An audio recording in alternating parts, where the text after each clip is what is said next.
क्या एक बार आप हमारे दर्शकों को ये बताएंगे पसमानदा मुस्लिम कौन है? मेन उनका जो था पीडीए का था वो परिवार डेवलपमेंट अथॉरिटी था। वक्फ में क्या है, दरगाहें हैं, दरगाह के बाद मस्जिद है, मस्जिद के बाद कब्रिस्तान है। किसी गरीब आदमी की शादी तो वो गया अपनी जमीन बेचने, तो कहने साहब ये तो वक्फी जमीन है, आपकी नहीं है। अब वो परेशान हो रहा है, अब वो बताए कि साहब ये वक्फी नहीं है। हमारी भारतीय जनता पार्टी कहती है कि अगर आपका वक्फ है तो आप बताइए वक्फ कैसे लिया आपने, आप दिखाइए दफा 37 की नकल, किसने आपके वक्फ में इसको दर्ज कराया? किसी बुजुर्ग की मदार है, अब उन्होंने मीलों तक जगह ले ली कि साहब ये साहब वक्फ में है, ये वक्फ की है। क्या एक बार आप हमारे दर्शकों को ये बताएंगे पसमानदा मुस्लिम कौन है? देखिए, पसमानदा मुस्लिम जो होता है, जैसे कि एक ओबीसी वर्ड है, एक जनरल और एक बैकवर्ड। तो जो पसमानदा है वो बैकवर्ड मुस्लिम कहे जाते हैं, ओबीसी जिसको बोला जाता है। तो जैसे सरनेम भी बता देंगे एक दो, जैसे अंसारी बिरादरी है, मनिहार है ना, मंसूरी है और नजाफी हैं, कुरैशी भी पसमानदा में आते हैं। तो इस तरह से जो जातियां हैं, ये पसमानदा जाति को सरकार ने भी उनको पूरी एक सूची बनाई, सूचीबद्ध किया। उसमें माली भी है, उसमें माली भी है। लेकिन माली के साथ थोड़ा सा कंट्रोवर्सी ये चल रही है कि माली को ओबीसी का दर्जा दिया गया है, लेकिन उत्तर प्रदेश की सरकार ने अभी उसको मान्यता नहीं दी है। कहीं कहीं बेचारे अपने सर्टिफिकेट को लेकर के ये लोग परेशान हैं। शासन प्रशासन में हमारे आयोग के चेयरमैन थे अशफाक सैफी साहब, तो सैफी बिरादरी चूंकि लोहार बिरादरी है, वो भी पसमानदा में आती है। तो उसके लिए भी दौड़ भाग की जा रही है कि माली को भी जो है, चूंकि माली का एक लफ्ज उर्दू में आता है बागबान, हाँ बागबान, तो वो बागबान लिख देते हैं, लेकिन माली चूंकि सैनी बिरादरी माली में आती है, तो वो उसको अभी उनका लाभ उसको नहीं मिल रहा है, अभी उसका सर्टिफिकेट इशू नहीं हो रहा, उसके लिए उनका संघर्ष चल रहा है। तो आपको मैं बताऊं, कहीं ना कहीं मुसलमानों के साथ नाइंसाफ़ी हुई। उसके बाद ज़्यादातर जो दबे कुचले गरीब मुसलमान थे पसमानदा से, उनके साथ भी नाइंसाफ़ी हुई, इसलिए कि जो अपर क्लास के लोग थे, जैसे आजम खान थे, सलमान खुर्शीद थे, ये सारे लोगों ने, उन लोगों की लीडरशिप डेवलप नहीं हुई। और जब तक किसी भी समाज की लीडरशिप डेवलप नहीं होती है, वो समाज खड़ा नहीं हो सकता। या तो इंजीनियर डॉक्टर पढ़ के आगे आए या लीडरशिप उनकी होनी चाहिए। तो उस तबके को हमेशा दबाया गया, और दबाने का नतीजा ये हुआ कि वो सरकार से जब कुछ नहीं मिला, तो जब इस मोदी जी ने इस नारे को दिया, तो आपने देखा होगा कि अखिलेश यादव जी बिल्कुल छटपटा रहे थे कि ये, क्योंकि ये पीडीए जो वो लेकर के आए थे, तो परिवार डेवलपमेंट अथॉरिटी, और उसको उन्होंने बता दिया कि पसमानदा और अल्पसंख्यक और पिछड़ा, ऐसे करके उन्होंने बनाया। लेकिन वो मेन उनका जो था पीडीए का था, वो परिवार डेवलपमेंट अथॉरिटी था कि इसको ये है और उसके सामने दिखाना हमको ये है। तो अखिलेश यादव हो, कांग्रेस हो, सब ने मुसलमानों के साथ सिर्फ वोट बैंक के नाम पर उनको इस्तेमाल किया। और जो आप बात कर रहे हैं मुसलमानों का बीजेपी से जुड़ना, आप देखिए कि बीजेपी का मुसलमानों से जुड़ाव बढ़ता जा रहा है।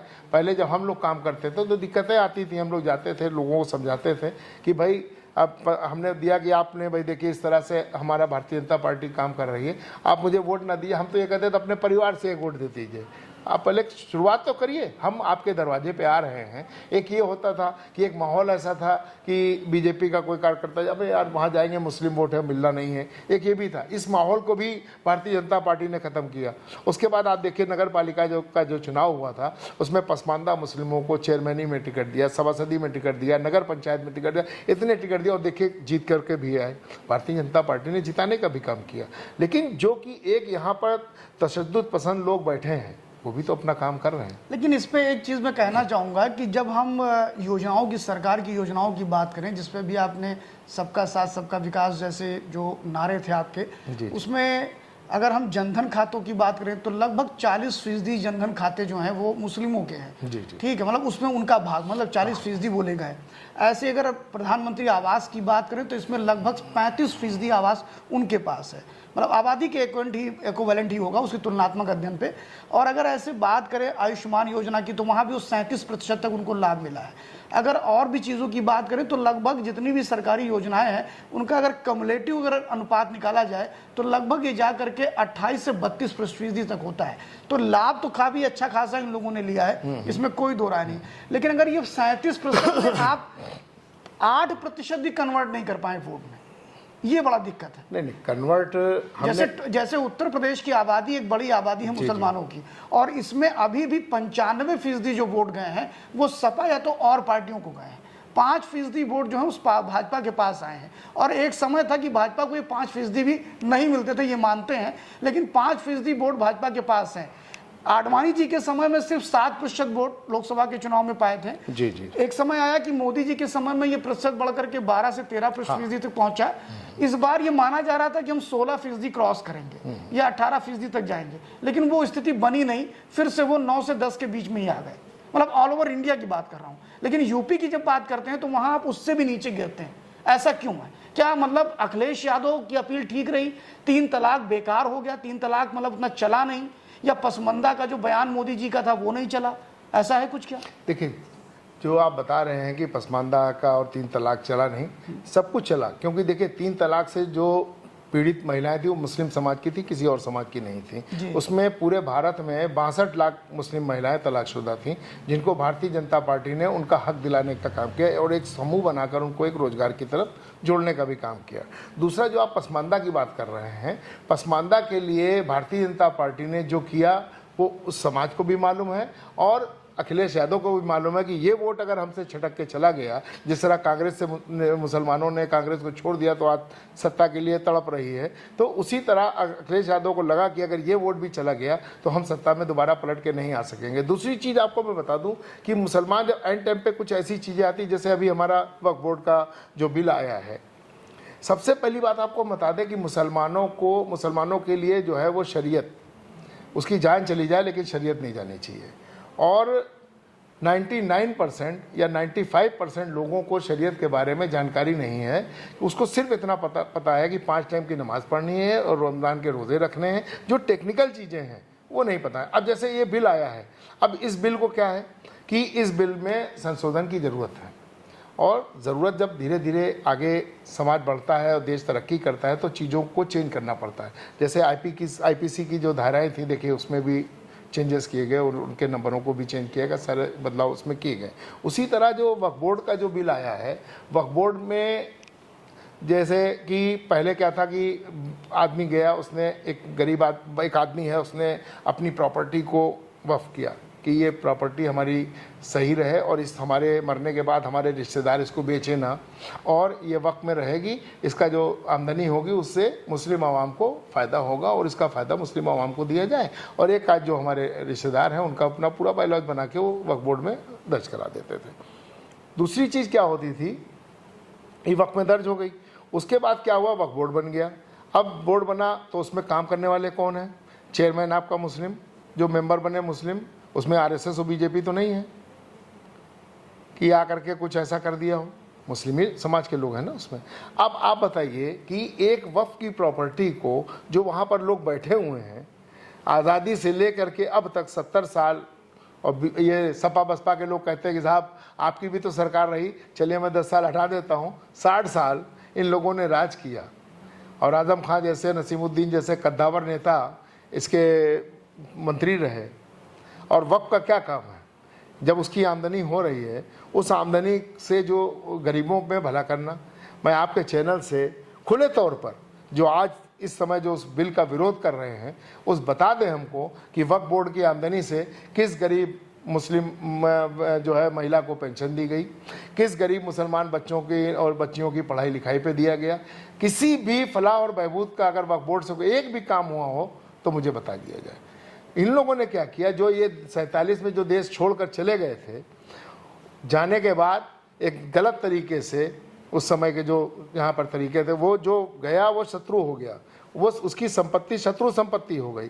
फर्जी तरीके से उनके रिश्तेदारों को खड़ा करके कि साहब ये हमको दे करके चले गए, और उस ज़मीन को उन लोगों ने वक्फ में दर्ज कराने का काम किया। इस तरह के घृणित कार्य किए गए कि शत्रु संपत्ति को वक्फ संपत्ति बना दिया गया। और उसके बाद अगर ये संपत्ति है कि खेत है और बीच में किसी गैर मुस्लिम का खेत आ गया तो 87 में एक सर्वे कराया गया और वक्फ सर्वे कमिश्नर बनाया गया, और उससे सर्वे में ये हुआ कि साहब जो भी दरगाह और मस्जिद और जो कुछ भी दिख जाए कहीं पर भी उसको वक्फ में दर्ज कर दिए।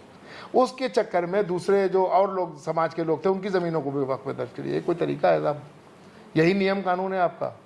अरे वक्फ करने वाला आदमी वक्फ लिख करके देता है, अरे कहीं से भी आप अपना दिखाइए। अब पता चला किसी गरीब आदमी की शादी, तो वो गया अपनी ज़मीन बेचने, तो कहे नहीं साहब ये तो वक्फी ज़मीन है, आपकी नहीं है। अब वो परेशान हो रहा है, अब वो बताए कि साहब ये वक्फी नहीं है। हमारी भारतीय जनता पार्टी कहती है कि अगर आपका वक्फ है तो आप बताइए वक्फ कैसे लिया आपने, आप दिखाइए दफ़ा 37 की नकल किसने आपके वक्त में इसको दर्ज कराया? इसमें दो चीजें और हैं कि जैसे वक्फ बोर्ड का जब बिल आया तो ये माना जा रहा था कि भाजपा एग्रेसिव है, इसको पास करा देगी, लेकिन सरकार ने इसको सिलेक्ट कमेटी में भेज दिया जिसमें ओवैसी से लेके कई लोग हैं और अब तक लगातार रोज कोई ना कोई उस जेपीसी में जा रहा है। लेकिन एक सबसे बड़ी बात जो भी आपने कही, आपकी बात को ही आगे बढ़ा रहे हैं कि वक्फ संपत्तियां जो हैं आज रेलवे और क्या नाम है डिफेंस के बाद सबसे बड़ी संपत्ति उसी के पास है। सबसे बड़ी चीज कि वक्फ किसी पे भी दावा कर देती कि मेरी संपत्ति है।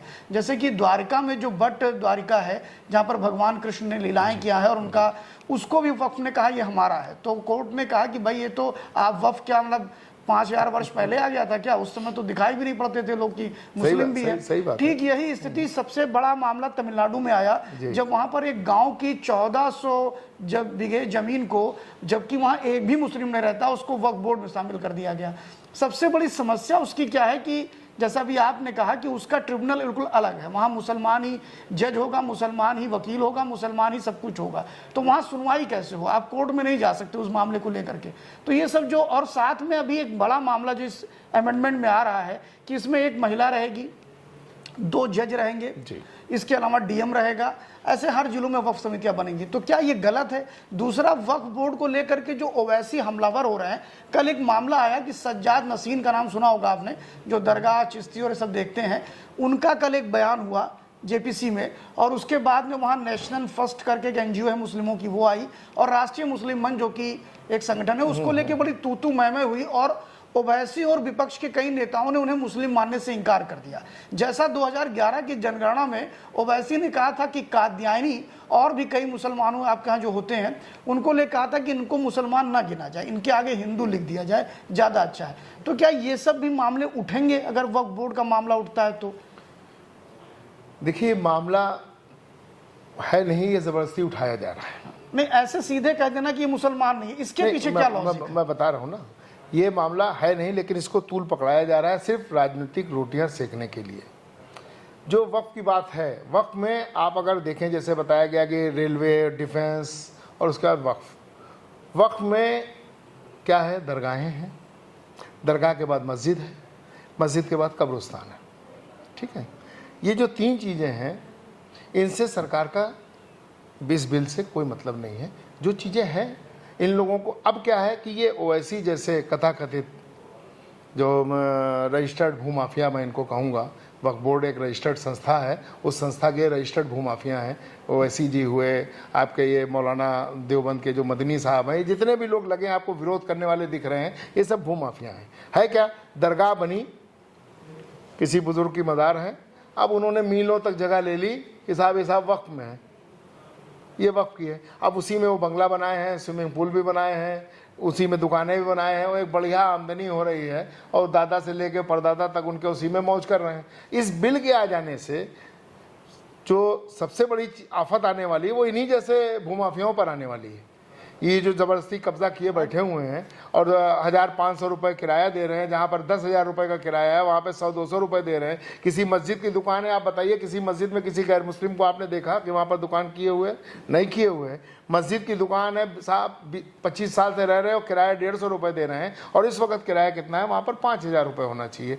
ये मुसलमानों को दर्द नहीं है? मुसलमान खुद मुसलमान का दुश्मन है। और ये ओवैसी जैसे, और जो आपने अभी एक नाम लिया, पता नहीं कहाँ से ये पैदा हो गए हैं, ये लोग जो हैं इस मुसलमानों को सिर्फ शरीयत का डर दिखाते हैं, और शरीयत आम जनता को, भारत के लोगों को नहीं पता। ये दिखाते हैं कि ये बिल पास हो जाएगा तो मस्जिद भी चली जाएगी, कब्रिस्तान भी चला जाएगा। अरे भाई, क्यों चला जाएगा? मुझे लगता है गैर मुस्लिम से ज़्यादा कोई, जब मैयत मिट्टी निकल रही होती है, चाहे वो किसी भी समाज की हो, अगर कोई भी पंडित जी या कोई भी धर्म का आदमी है, वो चुपचाप किनारे हाथ बांध के खड़ा हो जाता है कि एक पवित्र आत्मा इस संसार को छोड़कर जा रही है। जो लोग खड़े होकर के इतना सम्मान करते हैं, वो कब्रिस्तान खोदने लगेंगे? अरे कब्रिस्तान पर तो मुसलमान ही कब्जा कर रहे हैं भाई, दुकानें बना रहे हैं, उसी पे अतिक्रमण बढ़ाए जा रहे हैं कब्रिस्तान के अंदर। अगर मस्जिद में, मैंने आपसे कहा, मस्जिद में अगर दुकानें किराया जो है वो 1500 रुपया दे रहे हैं, अगर उनसे कह दिए किराया बढ़ा दीजिए तो लड़ने को तैयार हो जाते हैं। ये मुसलमान है? मुसलमान तो खुद मुसलमान का दुश्मन है। और ये भूमाफिया जो ये बिल है, इसको रोक नहीं पाएंगे। एक बड़ा प्रश्न ये है कि वक्फ बोर्ड का जब बिल आया तो सबसे अधिक आक्रामक ओवैसी का होना तो स्वाभाविक है, क्योंकि वो मुस्लिम राजनीति के इर्द गिर्द ही राजनीति करते हैं, उनकी पार्टी इसी बेस पे बनी है। लेकिन आप देखिए तथाकथित जो अपने आप को सबसे सेकुलर पॉलिटिशियन बोलते हैं, चाहे वो अखिलेश यादव हों, चाहे वो राहुल गांधी जी हों, ऐसे उनकी कांग्रेस पार्टी से लेकर के डीएमके, टीएमसी, ये सारे आक्रामक हो गए। उनका इसमें क्या मामला है? देखिए, उसमें मामला इनका ये है कि अभी तक क्या है, जो इन्होंने बिल जो चल रहा है, वक्फ बोर्ड का जो नियमावली चल रही है, उसमें जो उनका चेयरमैन होता है वो मालिक होता है, पावरफुल होता है। ठीक है, इस उत्तर प्रदेश में लगभग 1.25 लाख वक्फ है, जिसमें 8 या 9 हज़ार शिया वक्फ बोर्ड में होगा और बाकी सुन्नी वक्फ बोर्ड में है। तो जितनी भी पावर है, चाहे वो कब्जा दे दें, वक्फ में एक चीज़ ये समझ लीजिए, एक है अलल औलाद और एक है अलल खैर।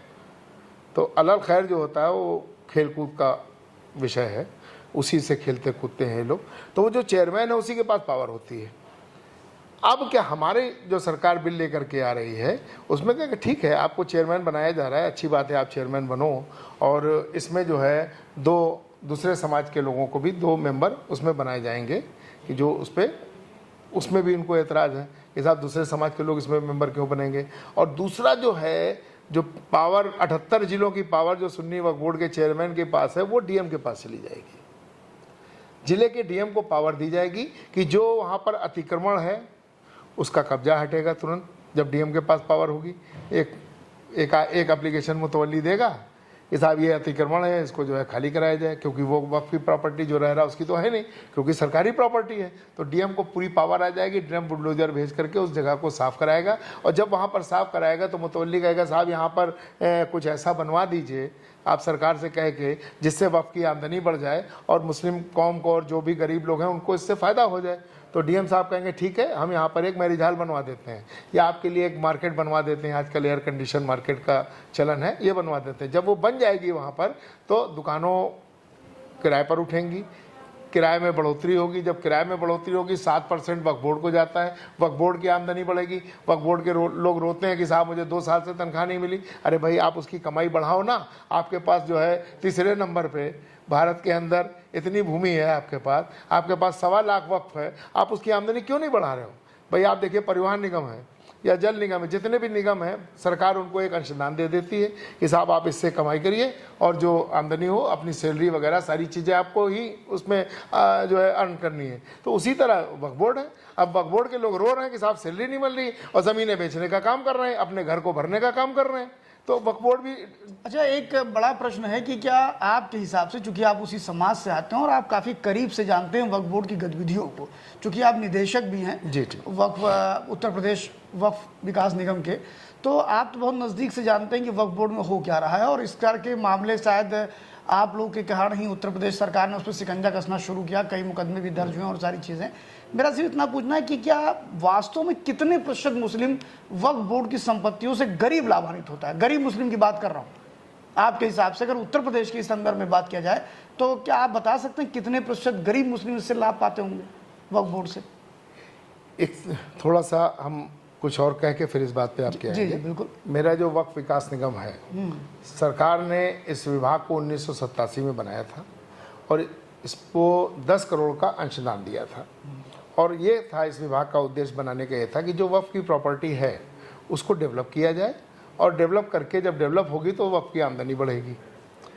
तो आप ये समझ लीजिए, मुझे लगभग 5 साल हो गए, हमारी 17-18 में हम लोग नामित किए गए थे सरकार द्वारा 3 मुस्लिम समाज से।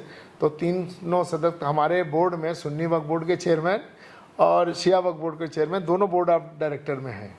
पहली मीटिंग में जो है ये ज़फ़र फारूकी जो सुन्नी वक्फ बोर्ड के चेयरमैन है, ये तशरीफ़ लाए थे, और हम लोगों ने इनसे आग्रह किया था कि ये विभाग है और धीरे धीरे इसमें सैलरी नहीं हो रही है, ये बंद हो जाएगा।